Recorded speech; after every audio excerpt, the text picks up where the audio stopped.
That's better. Hey, everybody. Hello. There we go. I always do that. And I'm always behind with this dang on Instagram. Sorry, though. Ooh. I'm gonna go ahead and have to say thank God that it's Thursday. Let's see. At a time. I always do this too. Always forget. Hey, friend. Hey, friend. I appreciate y'all always being patient with me. Ain't no rush. I mean, what we rushing for? We gonna do what we do between 6 and 7 o'clock. If we get some reading in, cool. If we get some conversation in, better. If y'all just sit here with me while I figure things out on my phone,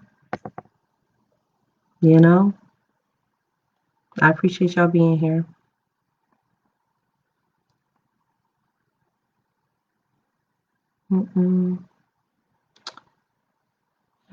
Title. Dang it. Why did I do that? If people saw a screen recording of how I type, they would be so annoyed with me because I just got my iPhone, my first iPhone ever, February of 2019. And so, like, I don't have that, no rush, we in a parallelogram. I can't type as fast on an iPhone, and thankfully they added the swipe thing, but it's not as good as Android swipe, but it works. Add title, get set up. I am super cozy today, y'all. I like the way I look. I feel cozy. Let me see. I want my lighting to be warmer, and it's not as warm as I want it to be. So that's blue, super blue.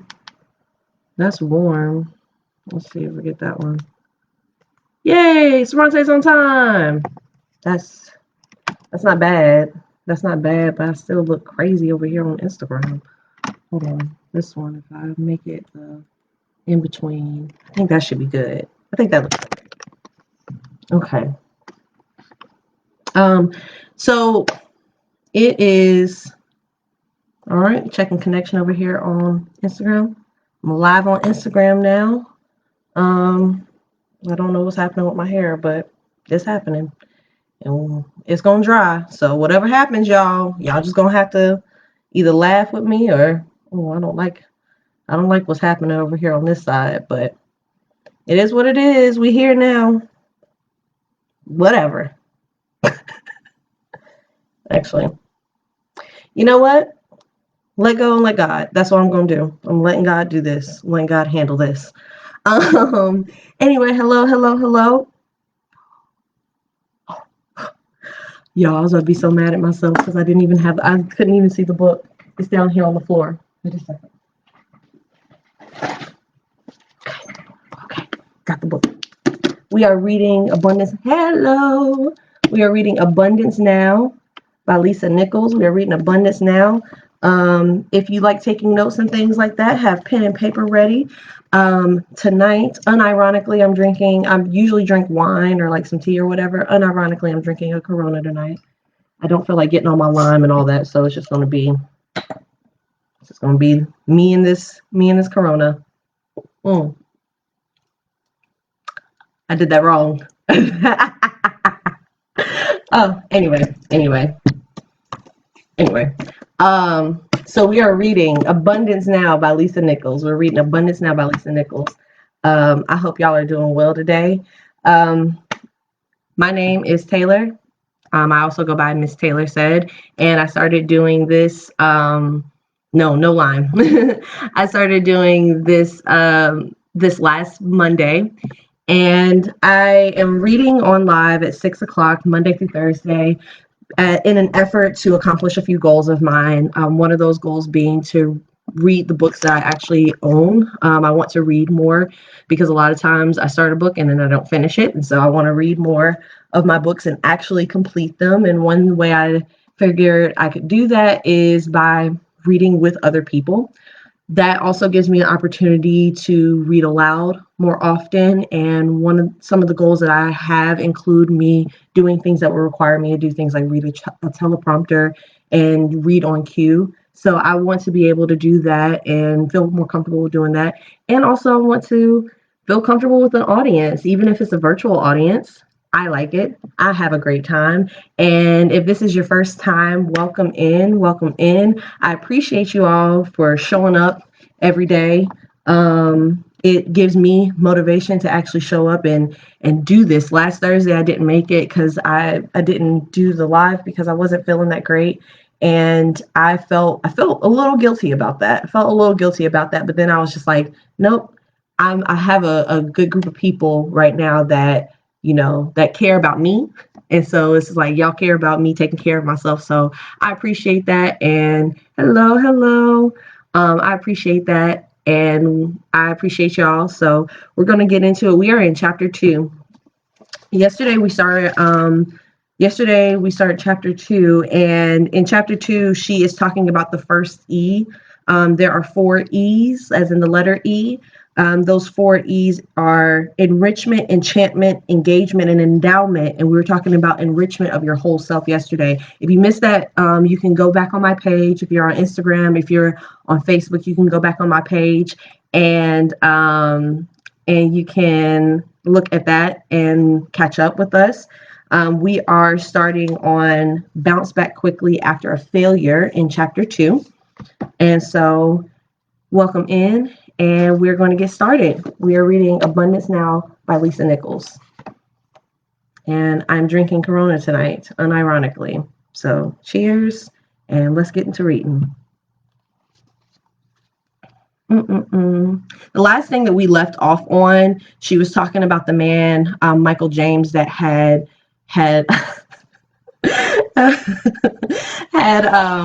rode his bike from coast to coast, and all the things that he had to do to all the things that he had to endure, and he took inspired action. So instead of, it wasn't just I'm going to take action and jump without any kind of plan, but at the same time it's like not overthinking the plan to where you stop yourself from taking action. So he took a chance and went out on faith and was just like, I'm just going to make it work as I'm going through it. So the next thing we're going to talk about is bounce back quickly after a failure. That is the next section in chapter 2 of the first E, enrichment. Okay. When you do take action, sometimes, and even with the best planning, you will fail. You'll experience one of those life lessons I talked about earlier. You'll burn your hand.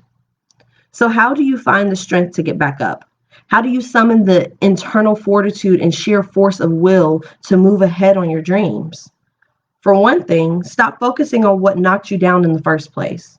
When you talk about it and think about it, your body will go through the pain again and again, just as if you were experiencing the episode for real. It's true. Scientists now know that the brain cannot tell the difference between a real experience and an imagined one. Neuroscientists at Harvard Medical School, for instance, gave 2 test groups a 5-finger piano exercise to practice every day for 5 days. But while one test group actually played the piano every day, the other group only imagined they were playing. At the end of the test, scientists measured both groups' brain activity and discovered that all test subjects, even those who merely imagined playing the piano, had expanded functions in the brain's motor cortex, the area that controlled the piano playing fingers. The neuroplasticity, this neuroplasticity, or the power of the mind to change the brain, is one reason you should be mindful of the stories you choose to keep reliving in your head. That's for me. How else can you find the strength to bounce back from a failure? Recognize that you can't find something you already have. Stop looking outside of yourself for this strength and learn to access, exercise, and utilize the strengths that's already inside of you. Move past the lies, cut out the limiting beliefs, recognize them when they pop up, deal with them, manage them, squash them, and get back to expanding you, the authentic you that you've been designed to be. We were just talking about this. I was just on the phone with my friend Jaleesa. Hello.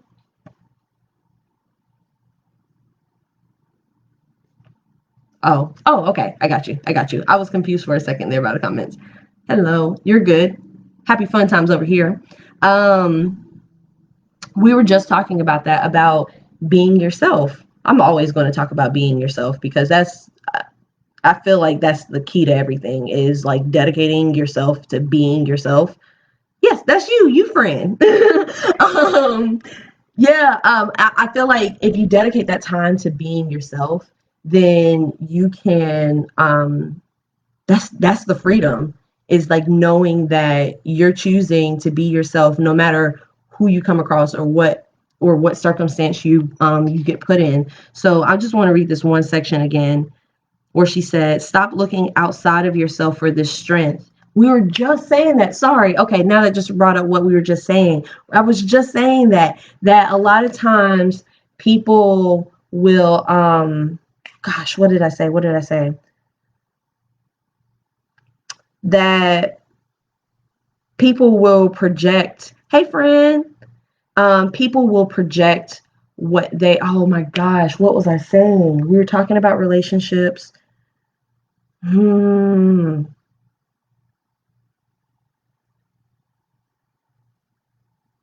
When people depend on you for your strength. When people depend on you for your strength. Okay, let me turn it down. Let's turn down some brightness. Turn down that one as well. See, nope, that's going up. We're going to go down. Is that better? Am I a little less? I feel like that's a little bit better. It's not necessarily better over here, but it's a little bit better over here. Thank you, Frame. But when people depend on you for your strength, so if somebody you really care about is in a crisis and they want you to drop everything to come be there for them, gosh, I can't think of it right now. But basically I had said something along the lines of they don't realize how much strength they actually have. And now that I can't put the whole thought together, I'm just going to keep reading what we have going on here. I appreciate y'all's patience with me. I will never forget the day I learned this lesson. I found myself sitting at the Los Angeles County Welfare Office, completing forms to apply for government assistance. Though I had been working since I was 15 years old, that day I was desperate. I was 8 months pregnant with Jelani, and there was no money coming in. I just needed some help to carry me over until I could generate an income again. I didn't have money for diapers. I was reduced to eating canned vegetables, tons of pasta, or visiting family often. A few weeks later, my food stamps booklet arrived, and truly humbled for the first time in my life, I had to ask a friend to explain how to use them. Later, at the grocery store, I felt ashamed and humiliated. I was embarrassed to use these food stamps until suddenly it hit me. Only a bigger person can admit they need help. Bigger than those who continually spiral downward because of their ego, arrogance, and pride stop them from reaching out. Resolutely, I drew my shoulders back, picked up the baby food, a bottle of juice, and other things I needed for my son, then purposefully strode to the cash register to ask for help in using the coupons for the food stamp booklet. By the time I received the next booklet in the mail, I had a decent paying job. I even tried to return the coupons to the county, and the surprised employee assured me that I had earned them through my hardship and insisted that I keep them. I'll never forget those days. I'll always remember the moment I decided I deserved better. No one sprinkled fairy dust on me or showed up to fix my problems. I got creative, and I didn't just focus on getting out of debt. I focused on making money. By the time Jelani was 3 years old, I had 3 jobs and was making $120,000 working long hours. Not only did I serve as a Healthy Start agency coordinator for the Los Angeles Unified School District, I was also a consultant for an urban philanthropic consortium, and I had begun doing paid speaking engagements. A friend would pick up Jelani from preschool and bring him to my office, where he sat with his coloring books and alphabet worksheets, then played until my work was done. I didn't spend money on my hair and nails. We never went out to dinner. I saved every dime possible. Now, you have to know that when I decided to save every penny and buy my breathtaking future, I was willing to be seen as bizarre, unstable, and even a little cuckoo by my friends and family. I gave up the need to manage other people's perceptions of me. I hope that Just like me, you too come to the realization that there is more money available to you than you ever thought possible. There are more resources than you could ever imagine. You are more gifted than you will ever know. If you simply tap into your gifts, put fear and ego aside, and find new ways to serve people, the revenue streams will follow. Finally, to bounce back quickly after failure, remind yourself that you deserve what you are worth. Get crystal clear on those points. Then, when anything that doesn't sit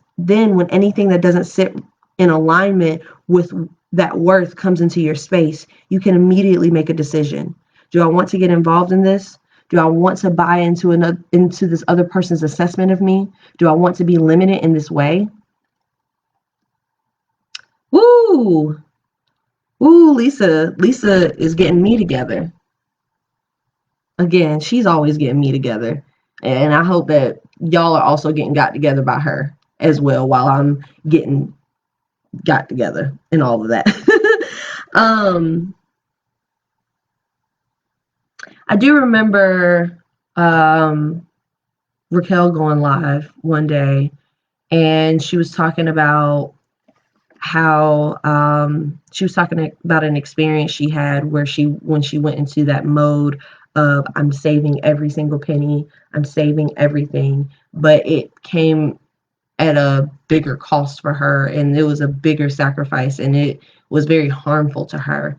So I want y'all to be careful when you make choices that of sacrifice, that is going to be something that you can handle, and that is going to be something that's not harming you. Because it's one thing to make sacrifices, that are reasonable so that you can have a greater goal. It's another thing to make sacrifices that actively harm you, and where you go into places where you're like not eating because you're trying to save money, like not eating at all because you're trying to save money, or you're depriving yourself of anything that's a pleasant or happy or pleasurable experience at all because of the sacrifice of trying to save every penny. Now, granted, this is coming from somebody that has not saved up $120,000 and has not worked 3 jobs that accumulated that much money. So take it with a grain of salt, but, it's so important to protect your body and protect yourself, and to not let yourself be harmed because of that. I mean, I know some people are willing to do that. And if you're willing to do that, do you, boo-boo. Some people are willing to make that sacrifice, but just think about your safety, think about your health. Think about making sure that you still remain healthy when you're making decisions of sacrifice. So just throwing that out there. Love yourself deeply for who you are. This is the next section of chapter 2. I'm going to take a sip before we do this. I hope y'all are doing well tonight. I appreciate y'all being here. Let's see some of these comments. You mean that post about the man who wanted his girl to drop everything to leave the baby shower? That's the one. That's the one we were talking about. Yeah. Woo, yeah, a food stamp booklet, because it is definitely a card now. It is definitely a card now.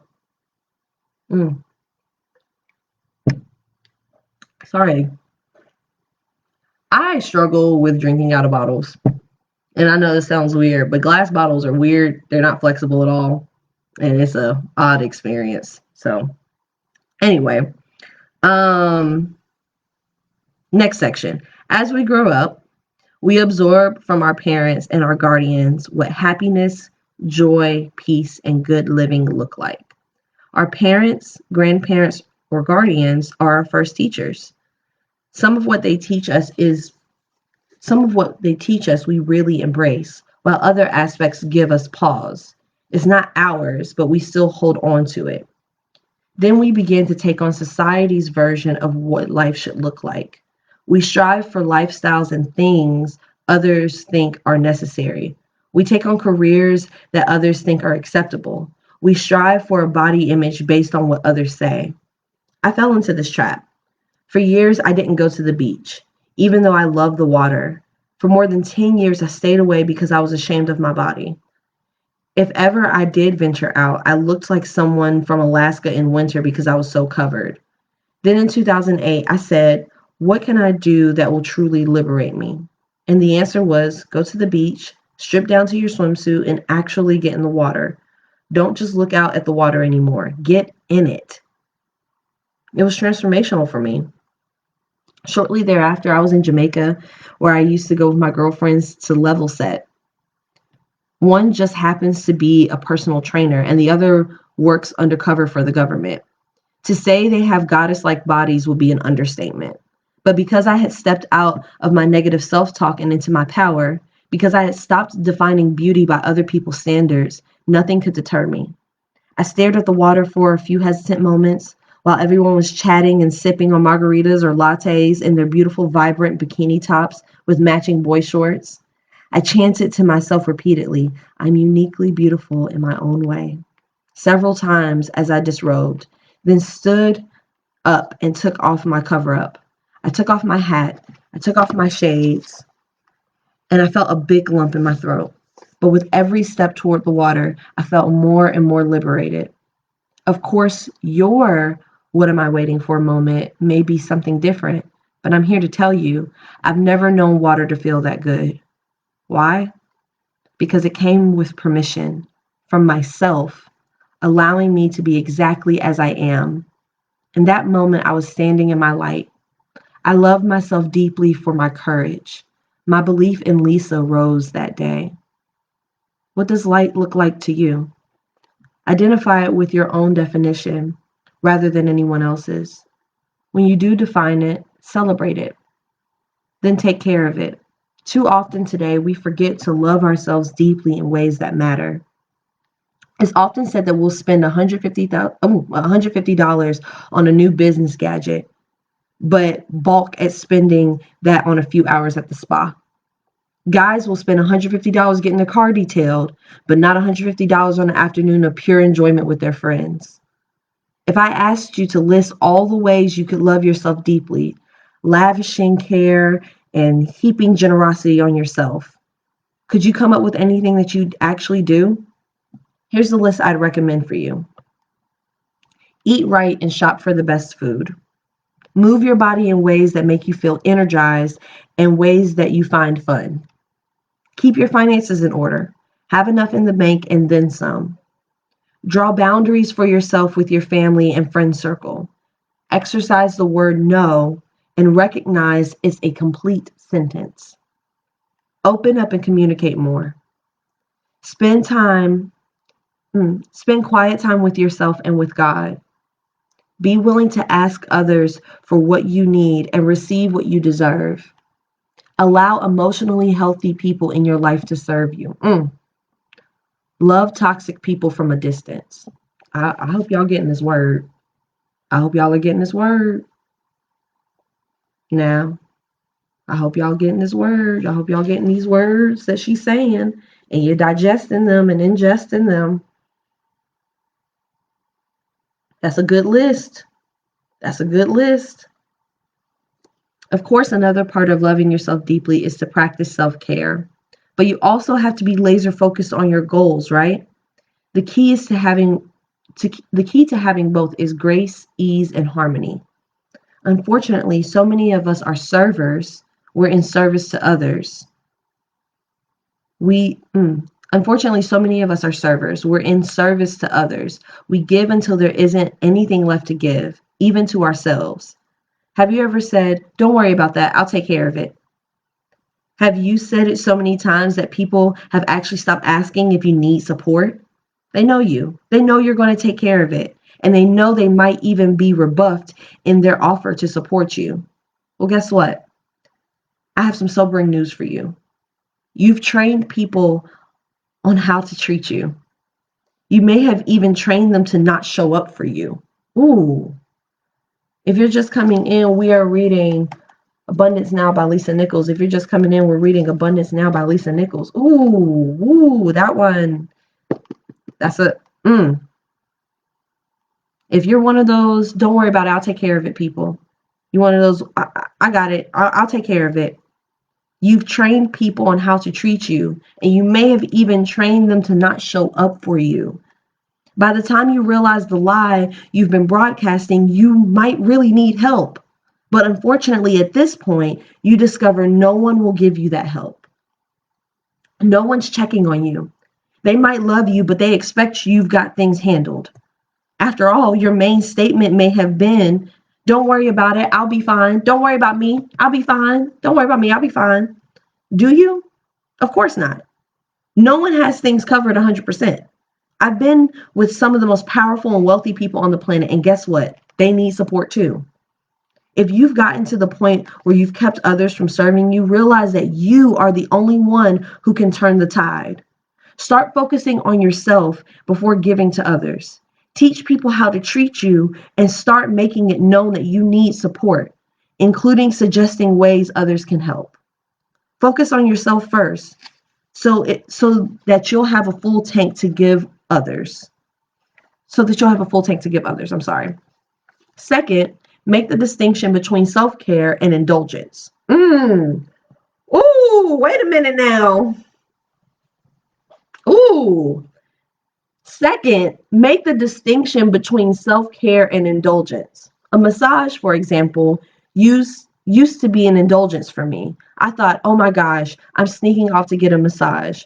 Until I realized that I pass energy through my body. I touch people with my soul. If you've ever met me at a live event, you've seen that I work to be mentally, spiritually, and joyfully present to the very end. I work to give the people in the audience my energy. This requires self-care. In fact, caring for yourself so you can pour into others is not indulgence, it's necessary. Self-care provides joy and energy to your soul, whether it's a massage or concert, play or dinner, weekend escape or a walk on the beach. Indulgence is the act that puts a strain on your future because of your choices in the now, such as overspending or poor time management. And finally, be aware that good health is not optional. It's necessary too. When you sing your song on the mountaintop, you've got to sing it boldly and loudly. No one can do what you can do. We're waiting on your greatness. Ensure that your energy levels and wellness are at their optimum so you can show up and give your all. You got to show up for yourself. You have to take care of yourself first. And there's a concept that I'm getting into, and I really want to flesh it out. And it's something I've been thinking about.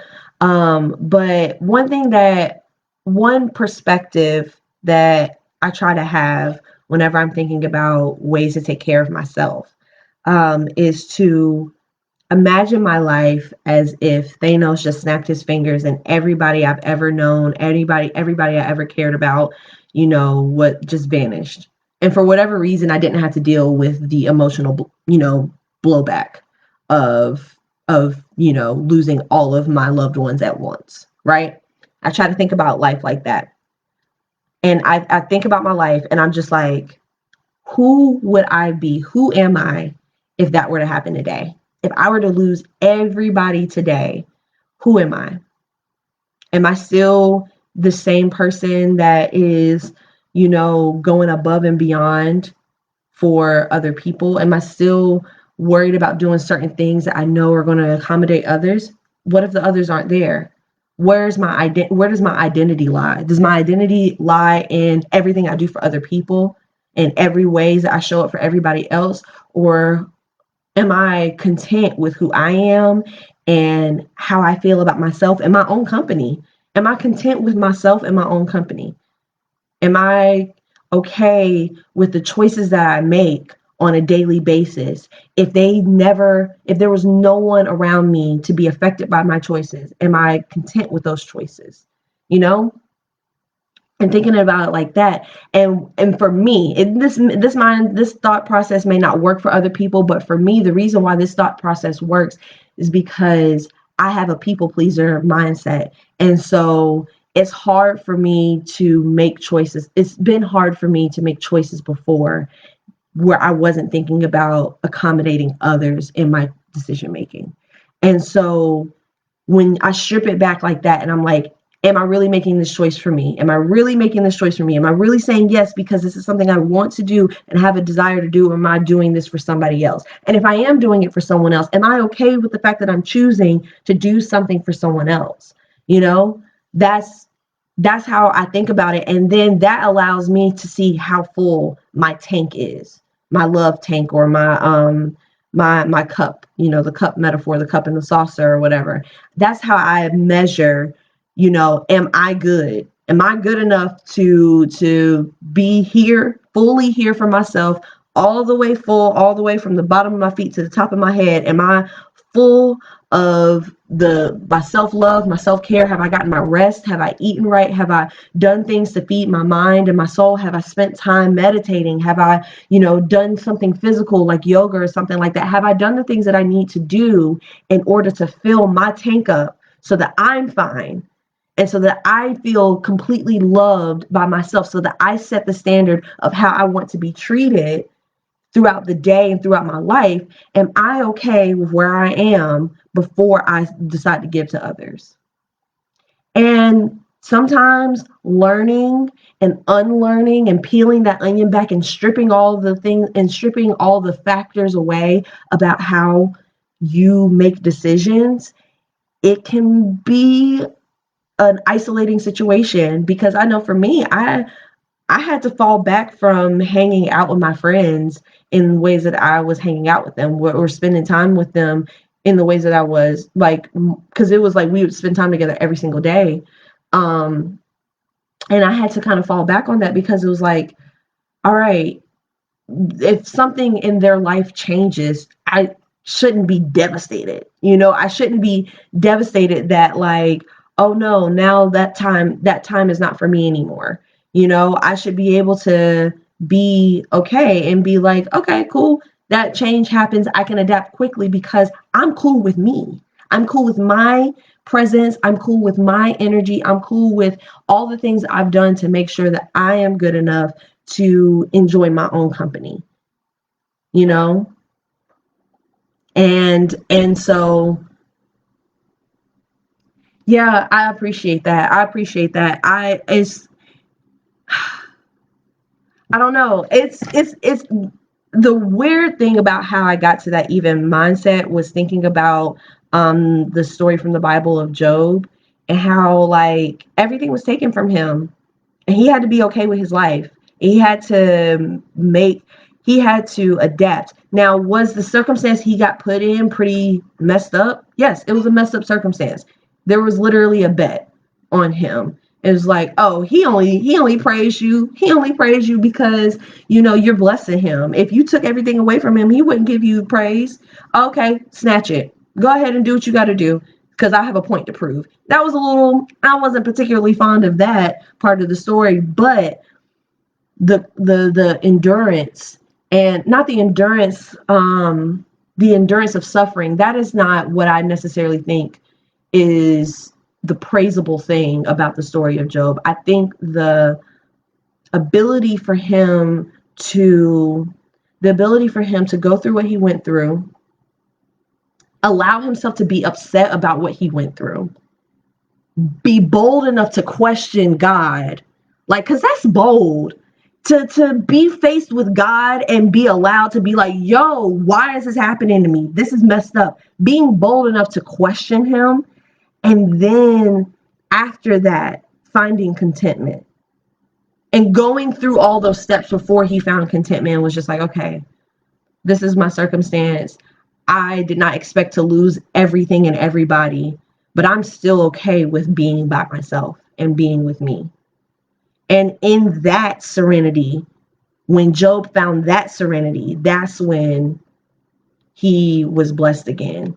And I may be wrong, because I don't know direct verses, but just based off of the story that I remember, that's where I'm like, my grandmother said, it's in her obituary, and one of the last things she said to us as her family, she was just like, I asked God to make me like Job when she, like, got diagnosed with cancer. Sorry, trigger warning, y'all. That's something that I'm about to talk about, my grandmother having cancer. So trigger warning, that's something that's a trigger for you. come back in a couple of minutes. But my grandmother, she says when she got diagnosed with cancer, she asked for to be made like Job. And I read that, and like recently I read that, and it made me go look into the story of Job and really remember it, because I only remembered it vaguely, and I still didn't actually read the Bible verse. I was reading like synopsis and like watching videos where people were breaking it down, and putting it in layman's terms, and just stating what happened in the story. They weren't adding any kind of bias or anything to it, but just knowing that the circumstance was all that it was. Like, it wasn't just, it wasn't just, oh, Job got everything snatched and now he's got to be miserable. It was like he had to go through all those steps to find that true peace and that true contentment with, where his life was, because it's like these things don't happen in your life because you're you. Some things are manifested and are things that you made, decisions that you made led to those consequences or led to those things happening in your life. And then sometimes things are like circumstantial and you have no control over what happens. But one thing that for me, one prayer that gets me through, and I know I've heard that it's a prayer that they give at AA and stuff like that, but I mean, it was something, we had a little piece that we used to have on our wall in my childhood home, that said the Serenity Prayer. God grant me the serenity to accept the things I cannot change the courage to change the things that I can, and the wisdom to know the difference. And it's like that serenity comes from being able to be cool with the stuff that you can't change. But in knowing like the things that you can't change, the things about other people that you can't change, it's like really being that change that you want to see. And honestly, y'all, one book, and me and one of my friends, Asia, we're reading this. We started on and off reading this book together. We were reading The Four Agreements by Don Miguel Ruiz. And honestly, if you want to get deeper into this section of the book, the loving yourself deeply for who you are, I would highly recommend reading The Four Agreements. And I'm sure at some point we'll read it on here. I'll read it on here. It's a very short book. And we can get through each agreement. Honestly, we could probably get through that book in a week. But it's an excellent book, and it goes deep into understanding why you have that internal voice that you have that doubts you and discourages you from loving yourself, and what we do when we kind of project our things onto people. But it really gets into the agreements you have to make with yourself so that you are practicing self-love, self-care, and you're being the best version of yourself in the world. So yeah, it takes, and in the spiritual world, I feel that, I'm not gonna say I feel, but like they call this shadow work, like digging deep and finding those origin stories for your character traits and your behaviors and things like that, and looking at your patterns as a person and going back and being like, okay, this is why I do this. I do this because when I was a kid, blah, blah, blah, blah, blah. Now, I'm excessive about it. And there's some people that talk to me pretty regularly, and it would be like, so Taylor, why do you do that? And I'd be like, well, when I was little, and I always have some dark backstory, like give it a Marvel film because it's a whole origin story, But, and I know that the X-Men origin stories are FX. Let me not start lying. I don't know, y'all. I'm not even gonna lie. But I know there's a series of superhero movies that are origin stories. Let me stop embarrassing people that know me. Anyway, it's finding out those origin stories to your behaviors and your character traits and things like that. So, and here we are. Who knew? It felt like we just started, and here we are 40 minutes into it.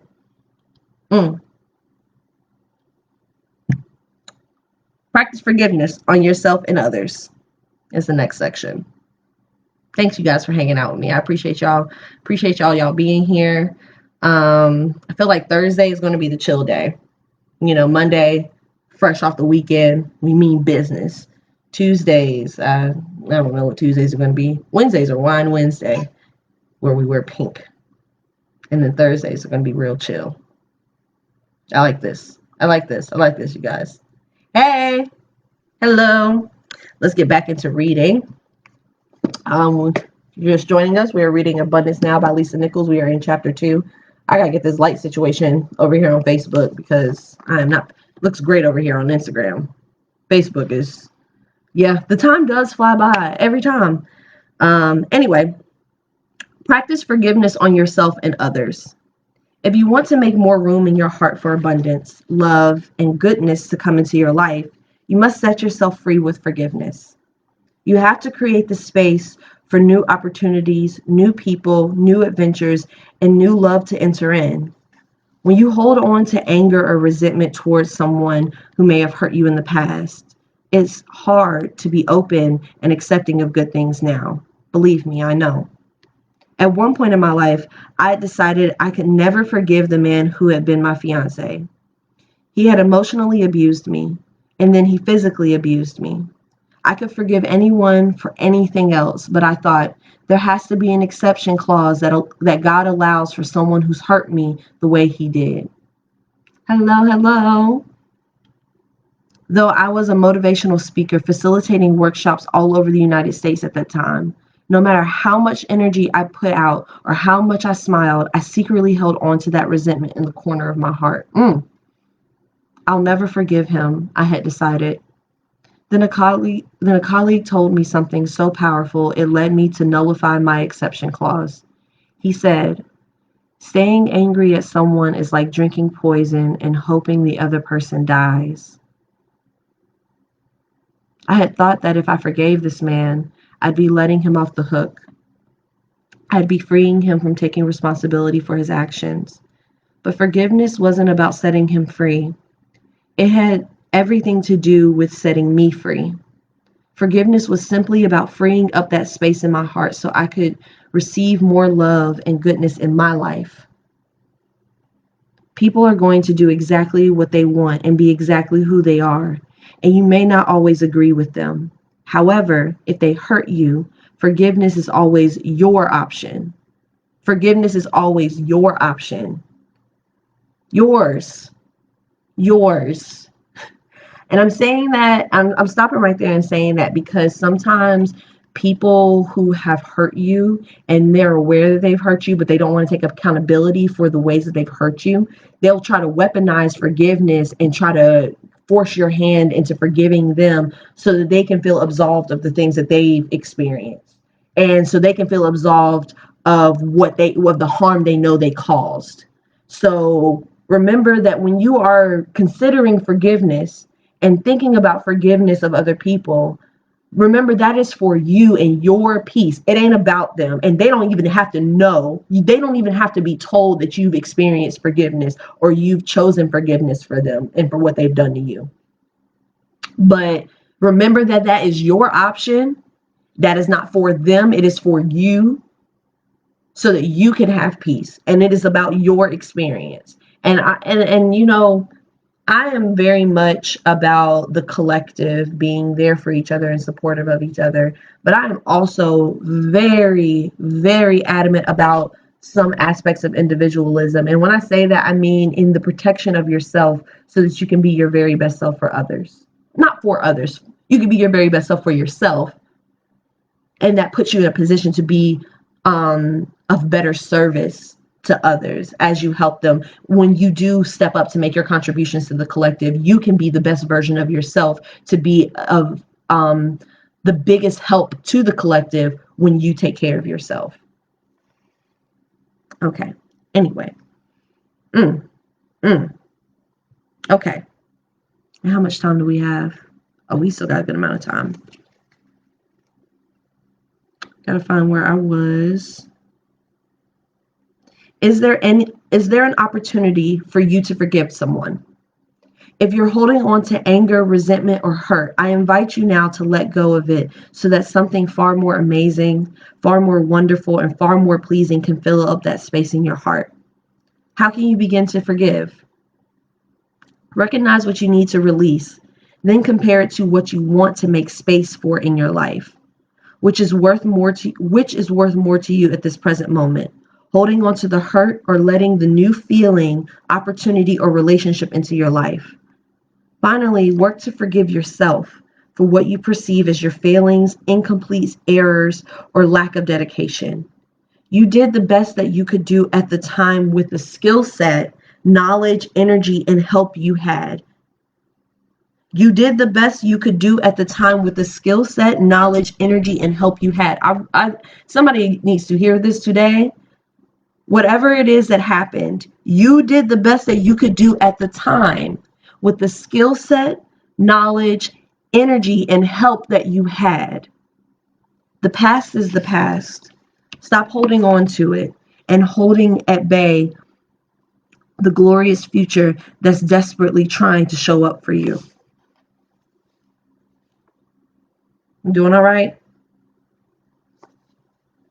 Never be supporting others to the point where you lose your individuality, helping them, and sense of self-care. Yes, don't lose yourself trying to be there for other people. You can be there for other people, but ain't nobody going to be able to get a full sip of water if you coming from a half a cup. Like they can't, like if you only have half of your self tank, your self-love tank full, and somebody takes that half, you don't have nothing left. You can't give them what's in you. You can't give them what's meant for you. You have to fill yourself up for what's meant for you, and then all the extra is for everybody else. So that you can be of your best self for others. For when you choose to be there for others. I'm trying to be careful with my language, y'all, and it's not that I'm trying to be overly careful because I don't want to say the wrong thing or I'm scared about getting canceled. I want to make sure that I am properly articulating exactly what I mean, and that what I intend to communicate to y'all doesn't get lost in me choosing the wrong words, because I didn't want to go back and be more specific. So if I do that, don't think I'm trying to be, politically correct or whatever, because I'm not going to say anything that is harmful to other people. So I'm not worried about making sure I'm politically correct. I'm sorry. That was a moment. Anyway, get comfortable playing big. We're going to go to the next section. It's probably going to be the last section. Probably not. Get comfortable playing big. When you move into the big league of life, you have to accept that some people will have opinions about what you are doing. You're getting beyond your capabilities, they may say. That's never going to work. You're taking an awful risk. I wouldn't do that if I were you. How many times have you gotten so caught up in someone else's perception of you that you failed to focus on what you should have been doing? They gifted you with their opinion, and all of a sudden you got so spun out that you moved off target. You stepped out of your power. Here's what I know. Other people's opinions of you are really none of your business. Other people's opinions of you are none of your business. They're none of your business. But so often, we make the mistake of allowing someone else's perception and opinion of us to become our truth. You need to have faith in your own personal clarity and self-awareness muscle instead. Building your self-muscle lets you remain unconcerned about what other people think. Not in an egotistical way or with an attitude, but with the energy that says, I love you for who you are. However, I need to pursue who I'm destined to be. I'm exploring that person. I'm finding out who that is. I'm supposed to play big. I love you, but I don't have to listen to your opinions. I'm going to say that again one more time. You're building your self muscle, not in an egotistical or arrogant way or with some sort of attitude, but with the energy that says, I love you for who you are. Person that's trying to tell me that, tear me down and tell me I'm not capable and tell me that they don't think it's a good idea or project their own insecurities onto me. I love you for who you are. However, I need to pursue who I'm destined to be. I'm exploring that person. I'm finding out who that is. I'm supposed to be playing big. I love you, but I don't have to listen to your opinions. No one around you should define you. If you give other people permission to define you, then please don't complain about their definition. If you give other people permission to define you, then please don't complain about their definition. I am not advocating that you not seek counsel, garner advice from a friend or a loved one, invest in a life coach, or seek out a mentor. All of these contributions are valuable. The first muscle you have to build in order to play big is getting over other people's opinions of you. The second muscle is thinking bigger about your future. When Jane Switzer and I separately do one-day consultations for business owners, we're often amazed, compassionate, but still amazed at the number of clients who say, you've blown my mind. We give them a far bigger vision for their business future than they themselves were thinking. They didn't know they didn't know what they didn't know. Playing small often leaves you feeling trapped, resentful, and full of blame. It leaves you feeling anger, shame, and guilt. What does playing small look like?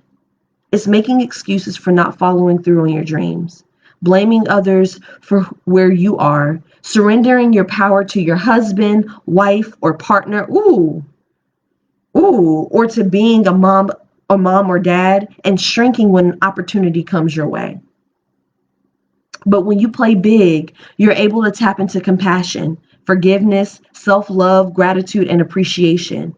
It means you step up to the plate and regularly operate outside of your comfort zone. You never hide behind what you do, but instead you're transparent to the world. You live who you are authentically. I don't know why that word sounds wrong to me right now. Authentically and openly. You forgive others and yourself freely, giving yourself 1,000 second chances to get it right. And you love like you've never been betrayed. Part of the mindset of an abundant, prosperous life is to simply get comfortable with playing big, even while your knees are knocking. So a book that was recommended to me by my lovely darling was the 10X Rule. And that is really a book about what this section is about. And that's another book that I've started. I started on Audible. But I'm pretty sure I want to get the physical copy because it has a workbook section in it. But the concept is that any goal that you're wanting to reach, you set that goal and then you multiply it by 10. So if it's a number of a figure of number of sales or amount of money you want to make in a year, multiply it by 10. If it's a certain amount of effort that you want to put towards something, multiply it by 10. And dream bigger and set your sights and your goals higher than what you originally expected or originally were looking for. Because the thing is, if you set your goal higher and you set it like way high, if you fall short of that goal, you're still pretty good. You're still doing all right.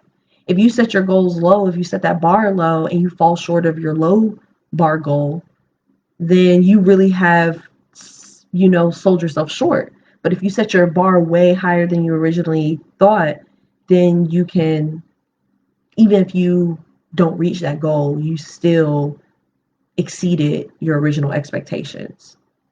So don't sell yourself short. And don't allow other people's projections, because I promise you, every time somebody is trying to discourage you, every time it feels like somebody is trying to tear you down or, help you with their honesty, which is not anything but just projecting their own insecurities onto you. Like, I'm having to stop myself because I don't want to talk about personal things going on in my life, because I need to actually address them in my personal life before I feel comfortable talking about them. But, you know, but it's like people will yo little to death.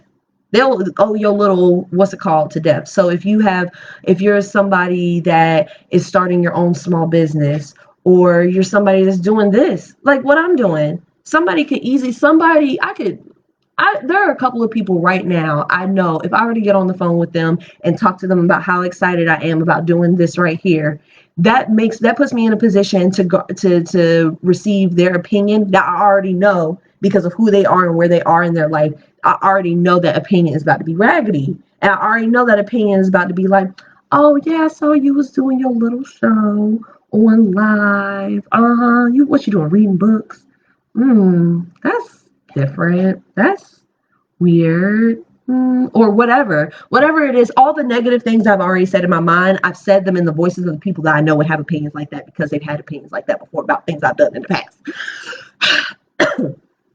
Didn't mean to make myself cough. Anyway.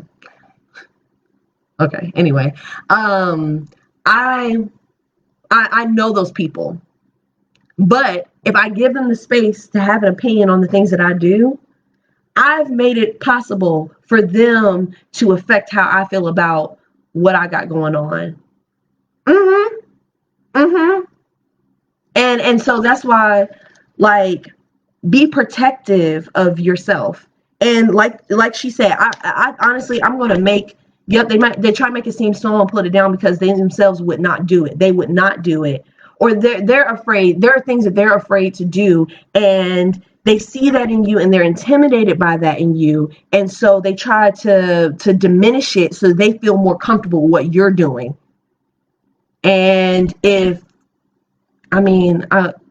fuck all that. Like, excuse my language, but fuck all that. Like, no, don't try to diminish what I'm doing to make you feel more comfortable, because it's not what you would do, or it's not something you're bold enough to do, you know?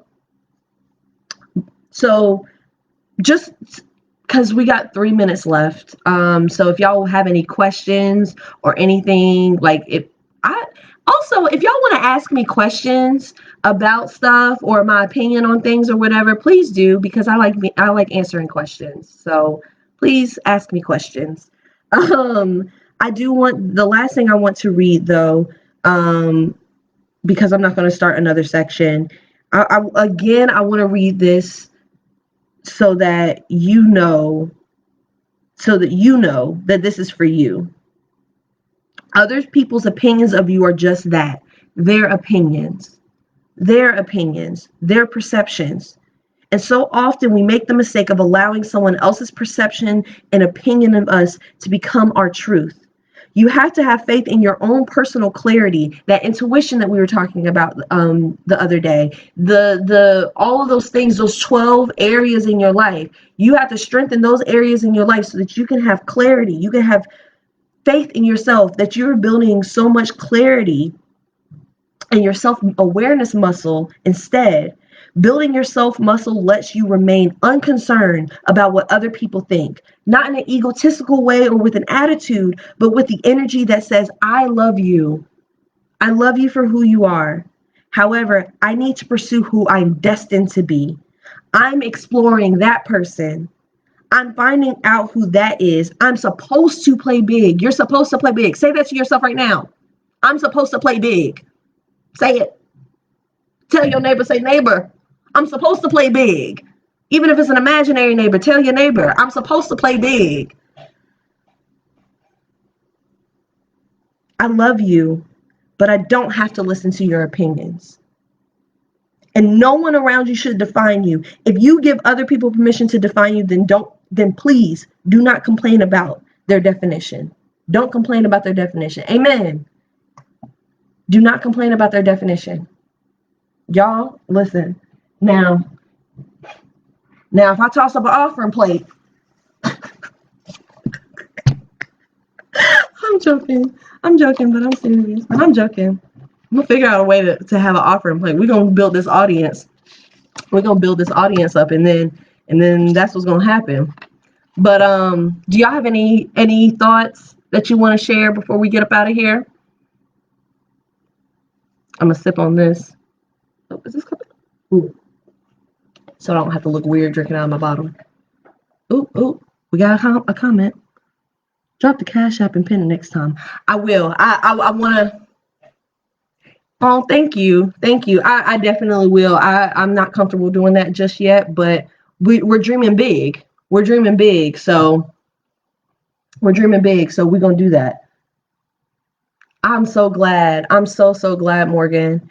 It's I know, and you know, when reading these books, when reading this book, it seems like the same concepts and the same ideas are kind of being like reworded and repurposed in the way she's saying it. And I think that's what sometimes that deters people from like self-help books, is because you feel like you're hearing the same 10 phrases, the same 10 or so ideas over and over and over again, just being reworded and rearranged and whatnot. But I think that that's not necessarily a bad thing. I remember one of my favorite Lil Wayne lines is when he said, repetition is the father of learning. And something that we tend to do, I mean, like, we already have to learn things and receive information in that repetitive way anyway, where the same things are being sold to us. Like there's like the same Popeyes ad that pops up on different social media platforms, and it'd be like 3 or 4 variations of the same ad, but it's that same repetition that gets you thinking about Popeyes. Now I gotta go get me a sandwich, you know? And that's not necessarily a bad thing that they keep reiterating the same points in different ways. Thank you so much. They keep reiterating the points in different ways because it's like there's so many different perspectives, and we owe it to ourselves to obtain obtain those different perspectives. One special I definitely recommend y'all watching.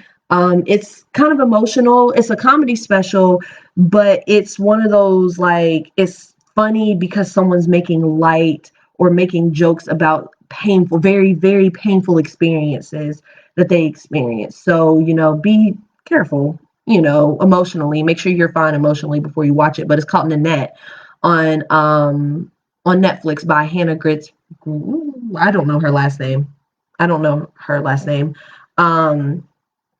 But Nanette, and she talks about this. She talks about obtaining all the perspectives so that you can actually see the world for what it is, because it's so vast and so multifaceted that it's just like, if you're hearing the same thing over and over and over again, it's because it needs to be heard by you.